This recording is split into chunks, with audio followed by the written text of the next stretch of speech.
Isang mapagpalang araw po sa inyong lahat. Ayan, bukay-bukid naman tayo mga idol at andito naman tayo sa ating sagingan para mag-harvest ng ating saging mga idol.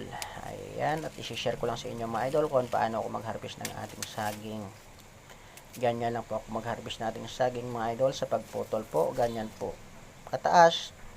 Dahil kahit putol na po yung ating mother plant, nagsusupply pa yan ng nutrients sa ating follower. Katutulong sa mabilis na paglaki ng ating followers mga idol, lalo na pag tag-init. Ayan. At ito na nga po mga idol, natapos na tayo at naghakot na tayo ng ating mga na-harvest na saging mga idol. At ito na nga po mga idol yung ating mga na-harvest na saging mga idol. Yan po, ang kinis po ng balat ng ating saging mga idol. Class E po lahat. Ayan, maraming salamat po sa inyong pag-support.